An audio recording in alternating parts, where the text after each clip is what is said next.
Bonjour à tous et bienvenue dans le Serge Podcast. Et oui, le Serge Podcast, une émission à écouter n'importe où, n'importe quand vous regardez un petit film, quand vous conduisez, quand vous léchez une chatte, n'importe quand, tant que vous voulez entendre parler de catch par votre autre Serge Voldan, c'est moi-même. Et aujourd'hui, on va parler du SmackDown Live, le SmackDown Live du 24 septembre 2019, le dernier SmackDown avant le passage sur la Fox, la fin d'une saison. D'après notre cher Vince McMahon, est-ce que cet épisode était digne d'une fin de saison? Vous le saurez en se tardant sur ce show segment par segment, juste après le générique. Give me what I want! That's not what I want! Give it to me! Give me what I want! I'm not finished with you! It should have been me! Let's do this! Good Lucho. Okay. This is the house that AJ Styles built! Watch out! Watch out! Watch out! Watch out!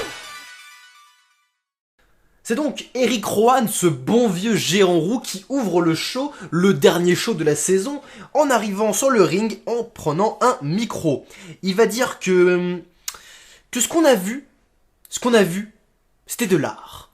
Ce que Rowan faisait depuis tout ce temps, c'était de l'art. Des gens chantent ou font de la peinture, lui, il a détruit ce qui est aussi une forme d'art. Il a créé une violence et a ordonné le respect. Rowan va dire que ce n'est pas important ce qu'on fait, tant qu'on peut dominer, ça fait qu'on a raison. Roman Reigns, le gros chien, sait qu'il a raison, Bryan sait qu'il a raison, et tout le roster sait que Eric Rowan a raison, qu'il est dominant, qu'il est respecté, etc., etc. Bref, il fait un petit baratin habituel. Mais la musique de Daniel Bryan va retentir, ce dernier va arriver sur le ring et va dire que si Rowan veut du respect, veut vraiment mériter un véritable respect, il doit l'affronter maintenant. Et écoutez, la promo du géant était pas exceptionnelle, mais il y a quand même un peu de progrès. Toutes les semaines, il fait une petite promo, donc il s'améliore, le petit Eric Rowan, c'est pas plus mal. Daniel Bryan, quant à lui, il est toujours aussi parfait au micro, il arrive toujours à être ultra intense, car chaque parole qui sort de sa bouche transpire la vérité. C'est vraiment un bon acteur, Daniel Bryan. En plus d'être un excellent catcheur, c'est vraiment un bon acteur. Et on a donc ce match, Eric Rowan contre Daniel Bryan. Donc le respect d'Eric Rowan est en jeu. S'il veut vraiment gagner le respect, il doit remporter ce match. Et honnêtement, je pense que fair and square, il s'agit du meilleur match d'Eric Rowan qu'il a eu en 1v1 sur un ring. Alors, bien sûr que Daniel était de loin le meilleur lutteur des deux, mais Rowan a été hyper convaincant dans son rôle de destructeur surpuissant. Et c'est aussi la première fois que Bryan combat purement en tant que babyface underdog depuis son heel turn il y a 1 an. Et il nous a rappelé pourquoi il était si aimé par la foule. Donc après une série de spots rapides, nerveux, intenses et réalistes, et un level lock de Daniel Bryan, Luke Harper va arriver pour aider son partenaire. Bryan va lui sauter dessus via un suicide dive, mais ce n'est pas très efficace parce que Harper reste debout. Rowan va donc en profiter, il va attraper Daniel à l'extérieur du ring et va lui livrer un Iron Claw, son finisher qui est très vicieux, parce qu'il va coincer la jambe de Daniel Bryan entre les cordes. Je crois que c'était vraiment un gros botch. Qui m'a quand même fait vraiment serrer des dents, mais je pense que Daniel va bien. Enfin, ils ont continué le match, il a l'air d'aller bien après. Ils ont pu continuer l'interview après, donc normalement il va bien, mais c'était pas très sympa à regarder, ça m'a fait un peu peur. Et finalement, pour conclure, Eric Rowan a livré un autre Iron Claw sur Daniel Bryan au milieu du ring pour le compte de 3. Et c'était un super match pour ouvrir SmackDown. Le booking, bien que assez classique et très efficace, on a un babyface sur le point de vaincre un géant, mais qui va finir par perdre de façon pas très clean. Donc classique, mais quand on a Daniel Bryan dans le rôle du babyface, ça ne peut que marcher. Et Rowan paraît toujours aussi monstrueux, et ça c'est une bonne chose. Donc ouais, du bon taf, À la fin du match, c'est le gros chien Roman Reigns qui intervient avec l'aide de Daniel Bryan. Ils vont mettre à terre les deux géants. Le chien va tendre la main à la chèvre, mais cette dernière la repousse avant de prendre un micro et dire « Je veux une réponse en un mot. Est-ce que vous voulez me voir et ce gros chien botter leur putain de cul irrespectueux ?» Et la foule hurle « Yes !» Et le segment se termine. Et putain, j'adore Daniel Bryan. Le gars, il arrive à te soulever une foule, c'est juste incroyable. Et rappelez-vous quand le mec était détesté. Bref, je suis un gros fanboy de Daniel Bryan. Je suis vraiment intéressé par cette rivalité. Leur match peut être très divertissant, au minimum. Donc, hâte de voir ça. C'est du bon taf, c'est du bon stuff. C'est du bon taf. Et on va passer maintenant à l'interview de Kofi Kingston, parce que pour notre plus grand plaisir, qui est l'intervieweur? L'intervieweur est le meilleur commentateur catchesque au monde, Michael putain de cool bordel de merde. Bref, ce n'est pas de l'ironie. Ce n'est pas de la satire. C'est Michael Cole, le meilleur commentateur catchesque au monde. Cole va demander pourquoi Kofi a accepté ce challenge. Tout le monde se demande ça, pourquoi Kofi a été assez con pour accepter le challenge. Bon, Kofi avait déjà dit la semaine dernière, il va le répéter cette semaine. Il dit que la réponse est simple. Il a fait une promesse qu'il allait défendre son titre coûte pour coûte, challenge sur challenge. Il est toujours défendre son titre, ça va être un champion courageux, vaillant, combatif. Et ce sera un autre chapitre de défense de titre. Cole demande alors, logiquement, comment Kofi compte se préparer pour affronter la bête. Et Kofi répond qu'on ne peut pas se préparer pour la bête, qu'on ne sait jamais ce que la bête va faire sur un ring. Il dit qu'il est au meilleur de sa forme parce que il a battu Dolph Ziggler, Samoa Joe ou Kevin Owens. Donc il est au top de sa forme et il n'a pas besoin de se préparer. Retenez bien ça. Cole va demander si Kofi sent la pression pour se prouver SmackDown sur Fox. Kofi va dire que oui, il veut toujours être le meilleur champion, et en plus il y a tête d'affiche sur Fox, donc forcément il stresse, mais c'est une bonne chose. Il a travaillé si fort pour le titre, il va pas le laisser partir comme ça. Et il sait qu'il va quitter le prochain SmackDown en tant que champion de la WWE. Alors, je suis désolé, mais le personnage de Kofi Kingston est complètement con. Le personnage de Kofi Kingston est complètement con. Alors déjà, accepter le défi de Brock en disant qu'il a fait une promesse, il compte la tenir. Ok, c'est déjà pas mal con, mais on va dire que c'est vaillant, c'est courageux, toujours con, mais vaillant. Donc, allez, respect mec, ok, ça passe. Mais ne pas se préparer pour un combat contre Brock, putain de Lesnar, sous prétexte qu'on est au top de sa forme, j'ai envie de te dire, réveille-toi poteau. Tu vas pas affronter Mojo Rawley, là, tu vas affronter Brock Lesnar. Évidemment que tu dois te préparer physiquement, mentalement, déjà penser des stratégies. Pour le battre, il faut être malin. Et si on étudie tous les matchs de Kofi depuis qu'il est champion, il s'en prend toujours plein la gueule, il place un Trouble in Paradise surprise et il fait le tomber. Et il remporte comme ça, tout le temps. Si c'est ça sa strat pour si c'est la strat de Kofi Kingston pour battre Brock Lesnar, s'en prendre plein la gueule et placer un Trouble in Paradise pour gagner, bah bonne chance poto, mais tu peux être élu l'homme le plus stupide du roster. Oui, stupide. Peut-être que Randy avait raison finalement. Kofi est stupide. Bref, j'ai quand même hâte de voir ce match. Mais je n'ai pas du tout aimé les propos de Kingston. Attends, il était... Ouais mec, je suis prêt, attends, j'ai battu Dolph Ziggler à Samoa Joe, s'il te plaît. S'il te plaît, bien sûr que je suis prêt. C'est Samoa Joe, quoi. Quel accomplissement extraordinaire, Kofi Kingston. Bon, après cette promo, Kofi Kingston ne peut juste pas gagner. C'était déjà sûr, mais après avoir dit des trucs comme ça, s'ils nous font croire s'ils font en sorte que Kofi Kingston batte Brock Lesnar, ce qu'ils ne feront pas, mais si Kofi Kingston bat Brock Lesnar après avoir dit cette chose, bah putain, tout le monde va battre Brock Lesnar à ce moment-là, il suffit d'être un peu vaillant. Non, Kofi, ton règne est terminé, je suis désolé. Et c'est limite mérité après des propos pareils. Bref, on a maintenant notre petit Chad Gable qui vient sur le ring, l'underdog, le finaliste du King of the Ring, qui va faire un petit recap de ce qui s'est passé hier soir avec notre ami le Roi Baron. Il dit qu'il était sur le point de le battre, qu'il était sur le point de lui faire regretter toutes ces mauvaises blagues sur sa petite taille, etc., etc. C'était une promo pas incroyable, mais je suis sûr que Chad progressera au micro au fil des semaines. C'est déjà un super lutteur sur le ring, c'est un babyface pur. Sur un ring, la foule scande son nom, l'encourage. Voilà, il faut juste un peu de progrès au micro, mais voilà, c'était correct, on va dire, c'était correct.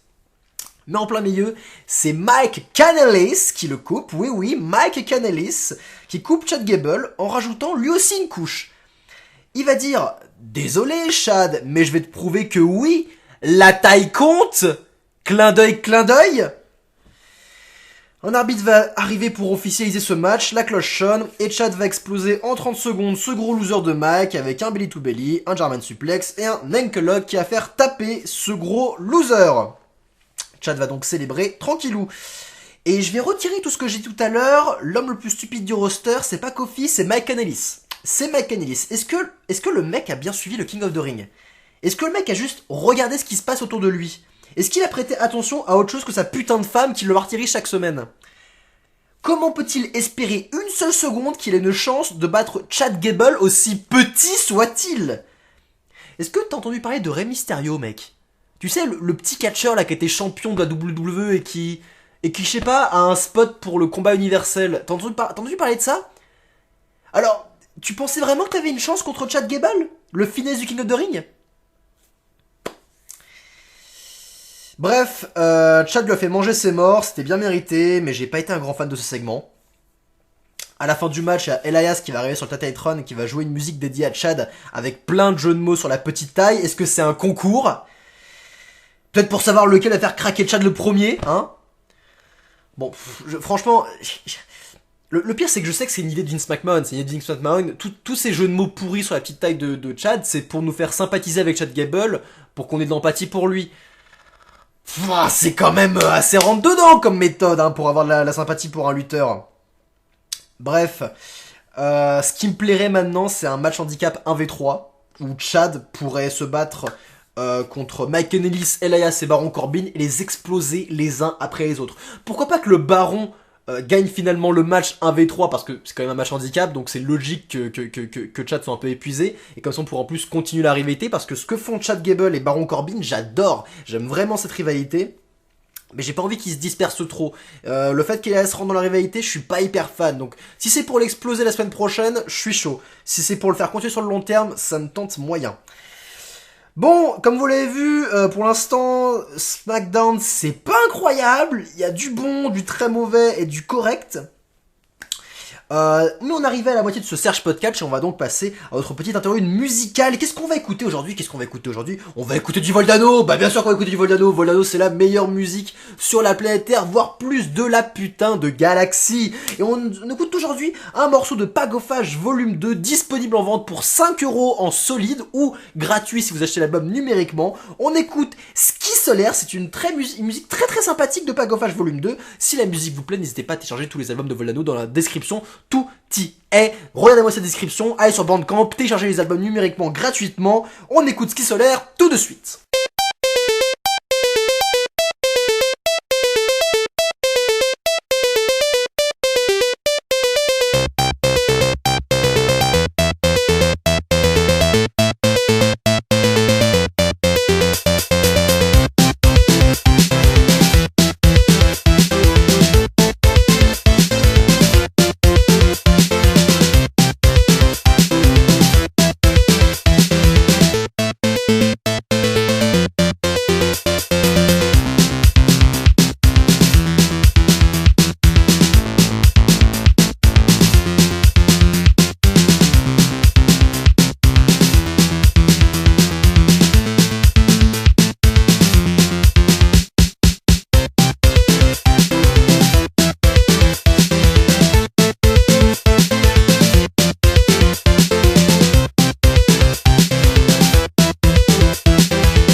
Par excellence, c'était Ski Solaire. Si vous avez aimé la musique, je vous le rappelle, mais n'hésitez pas à ouvrir cette description et à télécharger tous les albums de Voldano gratuitement. Si vous voulez voir les musiques sur votre portable ou votre PC, c'est tout à fait gratuit.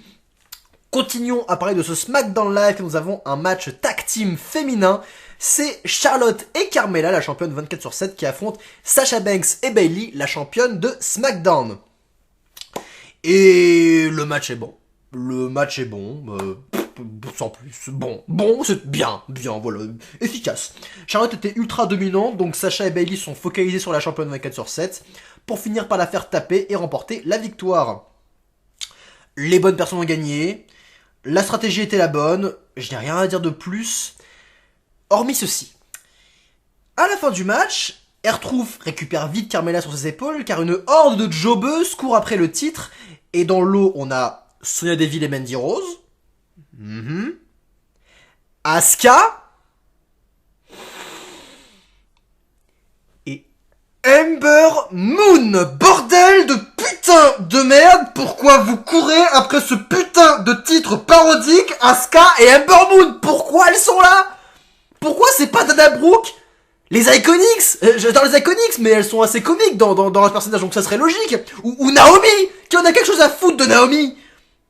Non, ça doit être Asuka et Ember Moon, les meilleures catcheuses de ton putain de roster, ce qui prouve bien que la WWE n'en ont rien à foutre d'elle.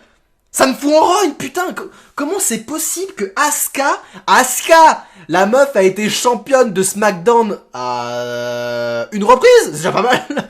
Et elle avait une série d'invincibilité, c'était la championne NXT pendant je sais pas combien de mois. Comment, dans sa tête, elle peut se dire, putain, oui, je vais courir après le titre 24/7. Non, ça va pas dans son personnage. Ember Moon, c'est pareil, putain. Elles n'ont pas pensé à ça. Putain, ce sont soit des personnages comiques, soit des jobbeuses qui doivent courir après le titre. Là, ça ne me dérange pas, je trouve ça même génial. Que Carmella court après le titre, qu'elle ait le titre, je trouve ça génial. Si les Iconics étaient là, je trouverais ça logique aussi, ça me plairait. Mais là, non, là, putain. Oh là là, donc ça m'a foutu en rogne, mais bref, passons. Parce que évidemment après, Sasha et Bayley attaquent Charlotte, mais Becky Lynch vient faire la save, elle est exposée de méchante, et elle toute seule, elle célèbre, tout cela est correct. Mais putain, c'est dingue, parce que je suis sûr que dans la tête de Vince McMahon et de quelques scénaristes, ça c'est un détail. Mais pour moi, c'est pas un détail, ça. Ça, c'est pas un détail. Ils ont beau faire un match bon, correct, avec un bon booking et une bonne fin, ils te foutent ce truc en plein milieu avec Asuka et Ember Moon. C'est un plan, hein. C'est un plan. Je crois qu'Asuka, on la voit vraiment sur un seul plan. Putain de merde. Bref. Encore un match. Mustafa Ali contre Shinsuke Nakamura, ce n'est pas un match pour le titre, et bon, le match est évidemment très bon, hein. Nakamura est toujours aussi vicieux et plutôt dominant, et Mustafa Ali est juste impressionnant. Les coups qu'il se prend dans la gueule, putain. Il se prend des coups et comment il les vend, mais ce mec, il a vraiment un catch hyper fluide, rapide et incroyable. J'adore ce catcheur, j'adore Mustafa Ali. Et dire qu'il aurait dû être à la place de Kofi Kingston, putain de merde. Bon, j'aime bien Kofi, hein, mais Mustafa Ali de loin, vraiment meilleur à tous les niveaux, mais de très très loin, quoi. À la fin du match, c'est Sami Zayn qui va distraire Mustafa Ali, qui, comme tout babyface con qui se respecte à WWE, va poursuivre Sami Zayn, qui ne fait pas partie du match, ce qui permet évidemment à Nakamura de placer un Kinshasa pour le compte de 3. Ouais, j'ai bien aimé le match, hein, mais je me serais bien passé de ce booking de fin qui rend Ali vraiment stupide, mais quand même pas assez pour détrôner Kofi et Mike Kanellis. Hein, faut pas déconner, ils sont à un stade pas mal haut. Et on a encore un match, le New Day qui affronte la B-Team, le match inutile typique de la WWE. Et le pire, c'est qu'ils ont essayé de nous faire croire que la B-Team avait une quelconque chance de battre le New Day, quoi. Évidemment, c'est le New Day qui a gagné, hein. J'ai rien à dire de plus. Suivant. Un match tag team, les Kabuki Warriors contre Fire and Desire, Sonya Deville et Mandy Rose. Les Kabuki Warriors se battent enfin à la télévision et gagnent un putain de match, bordel. Enfin. Et genre, là aussi, j'ai encore une question. Comment ça se fait? Enfin, non, les quatre, enfin, Asuka, Fire and Desire couraient après le titre 24/7 et ah putain, ça m'énerve. Bon, je vais pas revenir là-dessus, ça m'énerve. Bon, on va oublier ça. Elles ont un match. Les Kabuki Warriors ont gagné, c'est la bonne chose. Le match était sympathique. Il y avait quelques botches de Kerry Saints qui étaient assez inhabituels. Mais bon, ça peut arriver, hein, quand vous catchez pas à la télé pendant des mois, ça peut arriver de botcher un peu. Donc voilà, je suis content qu'elle les ait battus. Maintenant, je veux juste les voir prendre ces putains de titres par équipe, quoi. Je veux les voir devenir championnes, bordel. Arracher le titre de cette putain d'Alexa Bliss et de son putain de cul. Pourquoi je m'énerve autant? Il y a un problème avec ce show, parce que au final, il se passe des bons trucs, mais ça m'énerve. Ça m'énerve, il y a des détails m'énervent. Bref. Continuons parce qu'on arrive bientôt à la fin.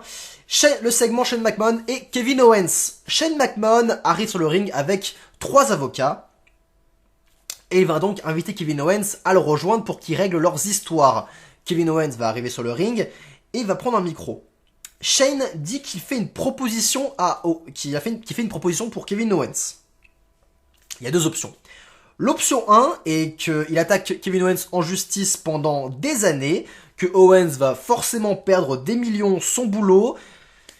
Bref, c'est pas une bonne option, mais il y a toujours l'option numéro 2.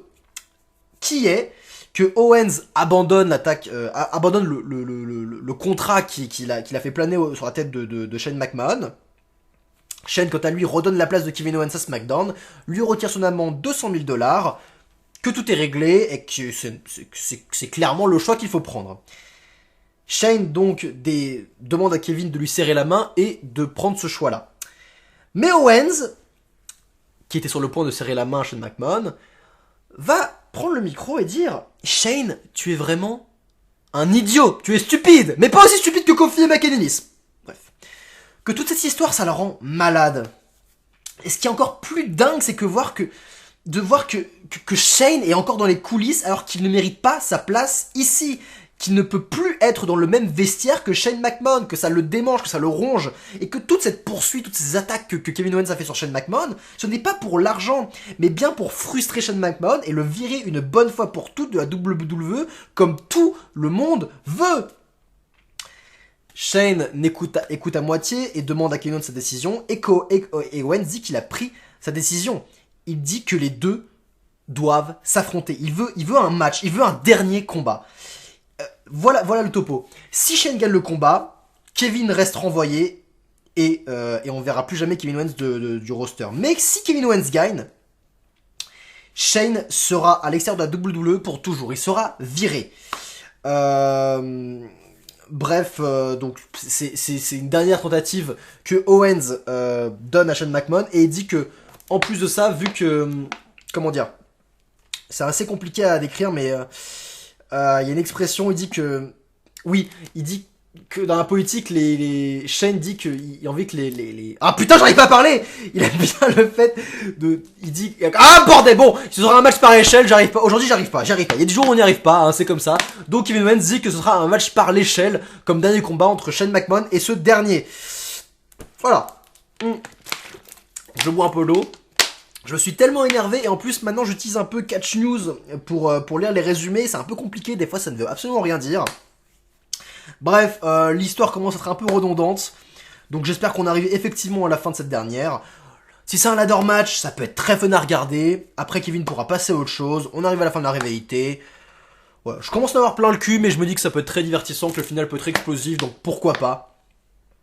Terminons ce show avec une interview en coulisses de Becky Lynch. Elle se fait interviewer, elle dit qu'elle aura l'avantage dans le Hell in a Cell car Bayley ne pourra pas intervenir.